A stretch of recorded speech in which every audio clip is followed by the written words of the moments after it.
सलीम जावेद जी ने अपने करियर की शुरुआत में ही एक प्रोड्यूसर को ब्लैकलिस्ट करके ये बात साबित कर दी थी कि उनकी और उनके काम की इज्जत के साथ खिलवाड़ करने का हक किसी को भी नहीं है। बात है 1971 में आई हिट फिल्म हाथी मेरे साथी। उस समय तक राजेश खन्ना जी की पॉपुलैरिटी उफान पर थी, शायद ही आसमान की कोई ऊंचाई बची थी जिसको उन्हें छूना था। फिर भी उनकी एक चाहत थी जो भी पूरी नहीं हुई थी, और वो था सागर। एक्चुअली राजेश खन्ना जी को ओशन यानी सागर से प्यार था, और इसलिए उनका सपना था कि वो मुंबई में एक सी फेसिंग घर खरीदें। ऐसे में उनको पता चला कि Rajendra Kumar G D jubilee Kumar अपना बंगलो बेचना चाहते हैं। अब वो खरीदना चाहते थे, लेकिन पैसे ना हो पाने की वजह से, इकट्ठा ना हो पाने की वजह से बात आई गई हो गई। ऐसे में उसी दौरान चेन्नई से एक प्रोड्यूसर आए, चिन्नप्पा देवर जी, अपने कॉन्सेप्ट के साथ। तो राजेश खन्ना जी के साथ एक हिंदी फिल्म बनाना चाहते थे। जब उन्होंने राजेश जी को वो कॉन्सेप्ट सुनाया तो राजेश जी को कॉन्सेप्ट बड़ा पसंद आया। अब स्क्रिप्ट तक बात पहुंचती उससे पहले ही देवर जी ने उनको साइनिंग अमाउंट दे दिया, यानी राजेश जी को। राजेश जी ने जब वो साइनिंग अमाउंट देखा तो वो थोड़े हैरान रह गए, क्योंकि वो साइनिंग अमाउंट इतना ज्यादा था उस समय के लिए, 70s के लिए, कि it was unheard of even for Rajesh Khanna जी।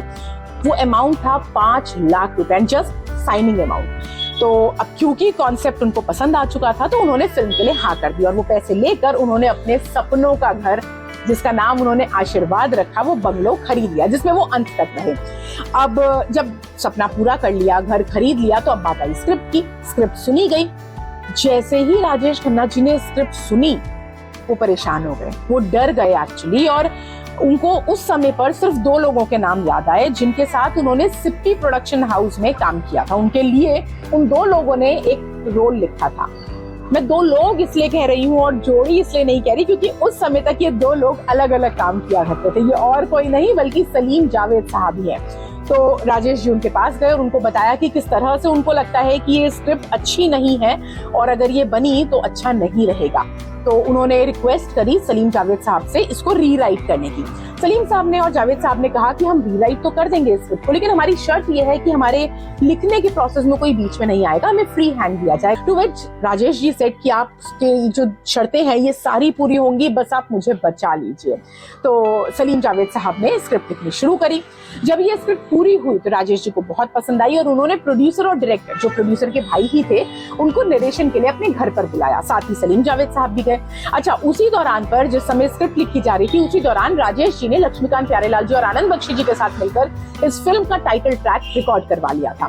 तो अब स्क्रिप्ट नरेशन शुरू हुई, और सही समय आने पर राजेश जी ने प्लेयर का बटन प्रेस कर दिया और उसका टाइटल ट्रैक चल पड़ा, जो था चल चल चल मेरे साथी ओ मेरे हाथी। और जब ये नरेशन खत्म हुआ, द प्रोड्यूसर वाज फ्लोर्ड। उनको ये कॉन्सेप्ट, ये स्क्रिप्ट बहुत पसंद आई।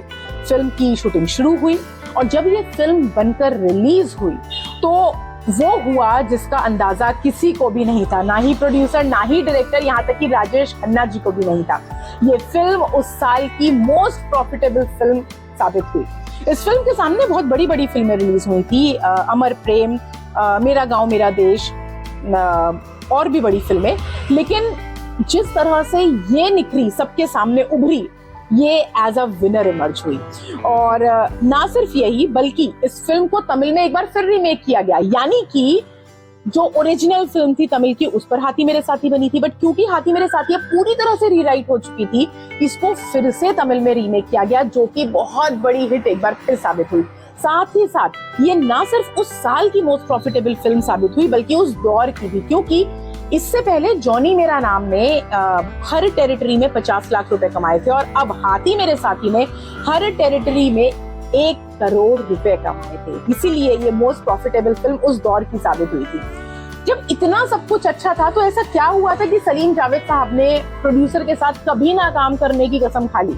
तो हुआ ये कि इतना प्रॉफिट होने के बाद भी प्रोड्यूसर ने सलीम जावेद साहब को मात्र 10,000 रुपए दिए, और साथ ही साथ पब्लिसिटी में, प्री रिलीज पब्लिसिटी में उनका नाम कहीं नहीं आया। और जिस दिन फिल्म रिलीज हुई उस दिन भी जो एड प्रिंट हुए उसमें उनका नाम सलीम जावेद प्रिंट हुआ, और जो 3 हफ्तों बाद हटा दिया गया।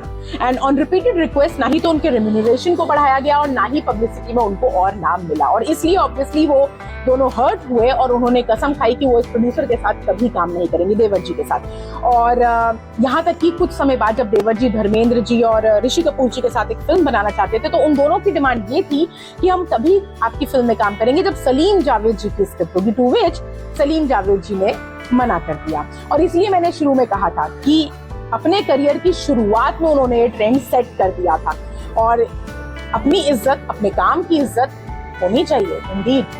और इसीलिए ये कहानी मुझे इतनी अहम लगी कि ये मैं आप तक पहुंचाऊं। तो दोस्तों, क्या आपको ये कहानी पता थी? और अगर नहीं तो आपको ये कहानी लगी कैसी, मुझे कमेंट सेक्शन में जरूर बताइएगा। और अगर आप अभी तक हमारे साथ बने हुए हैं तो पहले तो थैंक यू सो मच, और साथ ही साथ सब्सक्राइब करना मत भूलिएगा, और काबिल लगे तो इस वीडियो को लाइक और शेयर भी कर दीजिएगा, क्योंकि दोस्तों आपका एक एक लाइक, एक एक शेयर और एक एक कमेंट, एक एक सब्सक्रिप्शन, हर चीज मेरे लिए बहुत मैटर करती है, मुझे बहुत मोटिवेट करती है। So on this note, till the next time we meet again, bye bye for now.